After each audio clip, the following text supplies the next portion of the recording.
ഈ അമ്മമാരിലൊക്കെ കാണുന്ന ചെറിയൊരു അസുഖം ഉണ്ടല്ലോ, അതായത് ഈ ചെടിയുടെ ഒരു ഭ്രാന്ത്. അതെന്റെ അമ്മയ്ക്കും ഉണ്ടായിരുന്നു കേട്ടോ.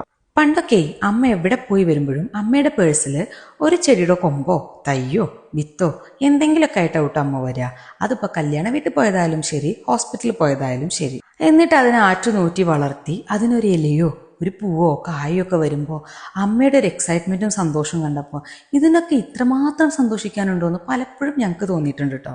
ഉമ്മറത്തിങ്ങനെ ഇരുന്ന് നോക്കുമ്പോൾ ഒരു പൂങ്കാവനം തന്നെയായിരുന്നു കേട്ടോ വീട് അന്ന്. ഒരുപാട് റോസുകളും ചെമ്പരത്തികളുമായിട്ടൊരു പൂങ്കാവനം തന്നെ അമ്മ ഉണ്ടാക്കിയെടുത്തിട്ടുണ്ടായിരുന്നു. അതൊക്കെ കാണാൻ രസമാണെങ്കിലും അമ്മയുടെ അത്ര ഭ്രാന്ത് നമുക്കില്ലാത്തത് കൊണ്ട് തന്നെ ഒന്ന് ചെടി നനയ്ക്കാൻ പറഞ്ഞാൽ പോലും അത് വലിയ ഭാരമുള്ള ജോലിയായിട്ടാട്ടോ നമുക്കൊക്കെ തോന്നിയിട്ടുണ്ടായിരുന്നത്.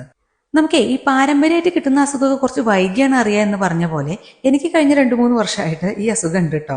എനിക്കും ഈ ചെടിഭ്രാന്ത് ഉണ്ടെന്ന് എനിക്ക് ആദ്യമായിട്ട് മനസ്സിലായത് നമ്മൾ ഈ വീട് കാണാൻ ഫസ്റ്റ് ടൈം വന്ന ദിവസമാണ് കേട്ടോ. ഒരു ഈവനിങ് ആണ് കേട്ടോ നമ്മൾ ഈ വീട് കാണാൻ വരുന്നത്. അപ്പൊ ഈ ബാൽക്കണി വന്ന് സൺസെറ്റ് കണ്ടപ്പോഴേ ഞാൻ മനസ്സിൽ ഉറപ്പിച്ചു, ഈ വീട് വാങ്ങിക്കുകയാണെങ്കിൽ ഈ ബാൽക്കണി ഞാനൊരു പൂങ്കാവനാക്കുന്നു. അങ്ങനെ ചെടികളുടെ ABCD പോലും അറിയാത്ത ഞാൻ കുറേ ചെടികൾ വാങ്ങിച്ചു.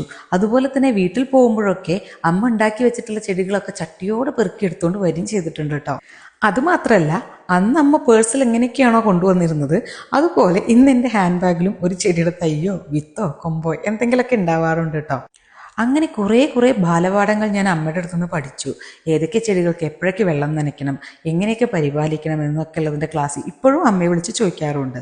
എന്തൊക്കെ ചെയ്തിട്ട് ഒരു മെനയില്ലല്ലോ സജ്ജി എന്ന് പറഞ്ഞ പോലെ അത്ര മെനയൊന്നും വന്നിട്ടില്ലെങ്കിലും ഞാൻ ഭയങ്കര സാറ്റിസ്ഫൈഡ് ആണ് കേട്ടോ. ഇപ്പൊ ഒരു ഇലയോ പൂവോ വരുമ്പോഴത്തേക്കും എനിക്കുണ്ടാവുന്ന സന്തോഷം തന്നെയാണ് കേട്ടോ അന്നത്തെ എൻ്റെ ആ ചോദ്യത്തിനുള്ള ഉത്തരം. ചിലതൊക്കെ അങ്ങനെയാണ്, അനുഭവിക്കാത്തിടത്തോളം അത് നമുക്ക് വെറൊരു ഭ്രാന്ത് മാത്രമാണ്.